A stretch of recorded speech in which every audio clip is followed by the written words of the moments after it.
A few years ago, I bought a farm for me and my son.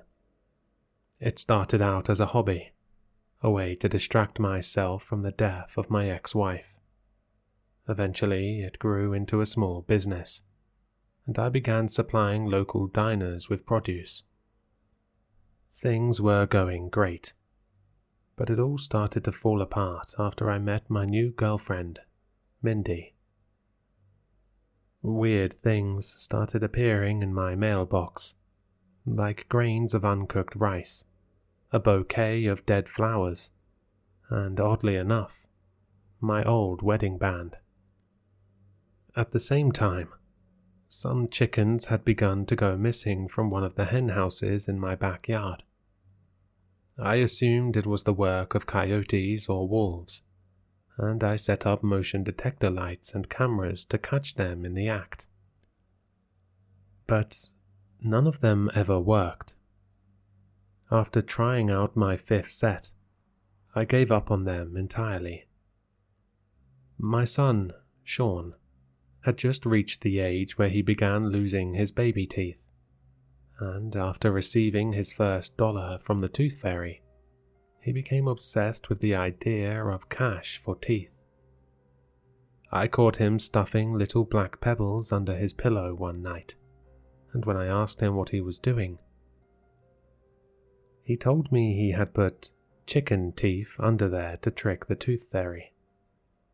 I laughed and tried to explain to him that chickens didn't have teeth, but he was adamant they did, because he found them in the hen house. I decided to humor him, and after dinner that night, we armed ourselves with flashlights and headed out to the kitchen's back door to the farm, so Sean could search for some of his elusive hen veneers. As we passed the barn, something felt off. The pigs were awake and had wandered to a corner of their pen to stare at the hen house. I heard them softly snorting in quick succession, like they were hyperventilating or something. Sean didn't seem to notice, or maybe he just didn't care. He skipped along singing some impromptu song about chicken teeth. As I walked away from the pigs, I began to hear something else, like wet smacking and crunching sounds coming from the hen house. I knew it had to be whatever was killing my chickens, and quickly scooped Sean up and ran back to the house to drop him off and get my gun. I raced back to the hen house, rifle ready in my hands, but I couldn't hear the munching anymore. Instead, I found a message written in hen's blood on the floor of the coop that read, "Till death do us part." Just as I finished reading it, I heard a scream from the house. Sean, I thought, and began running back to the house. I tried the back door, but it was locked. I heard another scream and kicked the knob until it gave way. The first thing I saw were more messages written in chicken blood on the floor, walls, and countertops. Cheater, liar, adulterer. I didn't have time to read them all as I barreled towards Sean's room. I burst through the door and saw poor Sean in the corner of his bed, his sheets pulled up to his eyes. "Sean, are you okay?" I said. He didn't respond, but it looked like he was staring at something behind me. I slowly began to turn around and found myself face to face with the rotting corpse of my ex-wife. She shrieked and pounced on me. I was so shocked I lost my balance and found myself on my back with the corpse of my ex-wife trying to bite and claw at my face. Still clutching my rifle, I pushed the length of it into her chest to keep her snapping more away from me. My hands were getting sweaty, and I was losing grip on the gun. I looked up and saw a centipede crawl out from one of her nostrils and slip under her left eye. All of a sudden, she stopped biting, and her head began to violently shake around like a cocktail mixer. She opened her mouth, and a sea of bugs and insects flooded out, covering my face. I rolled over, dropping my rifle to wipe bugs off my face and out of my mouth, when my wife bit down on my arm, hard. I heard bones snap, and I went blind with pain as my arm wilted in my dead wife's jaws. I screamed and swiftly tore my limp arm out of her mouth, taking several of her little rotting teeth with it. I began scooting backward and blindly reaching for my gun, and by luck, I found it. I put the stock to my shoulder, rested the barrel on my shattered arm, and fired into her face, sending her nose somewhere into the depths of her skull. The thing sputtered on the floor, while viscous and bugs oozed out of its new face hole. I ran over to the bed, grabbed Sean with my good arm, and sped outside the house. My ex-wife's wails followed us all the way out to my truck, and were only muted by the radio blaring to life. We raced down the road and were about halfway to the police station when my heart sank. Mindy was supposed to come over some time after dinner. With only one good arm, I had Sean use my cell phone to call Mindy, but it went to voicemail every time.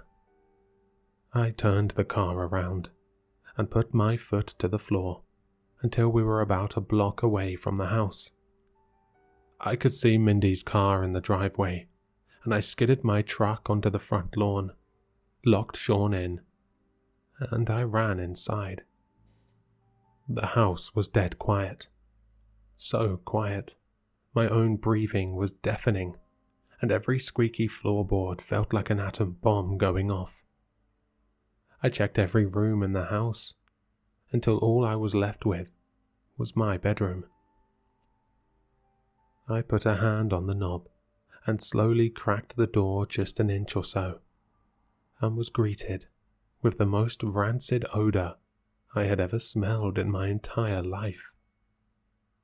I took a deep breath in and held it as I opened the door, then immediately exhaled into a coughing fit as I fought the urge to vomit.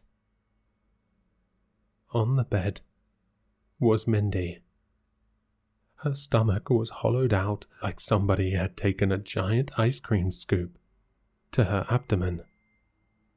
I couldn't believe my eyes, and I think I went into shock because I couldn't explain to you just why I began walking over to her.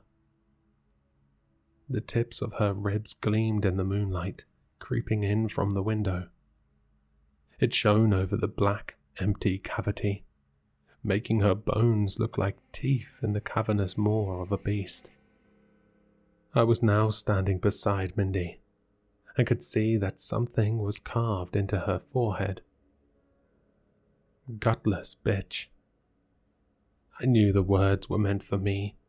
The etching was so deep I could see the white of her skull. I stumbled back, slipping on a piece of intestine that had been carelessly discarded, and rushed back outside to see Sean. I hopped back into the truck, and it dawned on me that in the whirlwind of chaos that had just unfolded, I hadn't even called the police yet. Almost worse, I didn't know what the fuck to tell them. Me and Sean have since moved, and I ended up telling the cops a deranged woman had broken in and chased us out before butchering my girlfriend when she got home. It was all true. They said my story checked out, but they never found who killed her. Rather, they never found my wife. We've traded the farm for a nice safe apartment with very few hiding spots, and have been living modestly. But the reason I've decided to share all of this is because this morning, Sean ran up to me, hands cupped. "Look, Dad," he said, before uncupping his hands to reveal small, dark, rotten-looking pebbles. "I found chicken teeth under my bed this morning."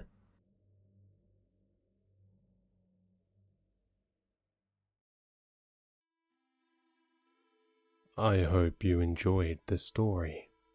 For more content, please like, subscribe, and leave a comment. Your support keeps the shadows dark. If you want more Sinister, links to my social media and Spotify can be found in the description, unless you're already there. Don't forget to sign up to the Patreon, where you can see all the content a day earlier, and an exclusive video every month once we hit 20 patrons.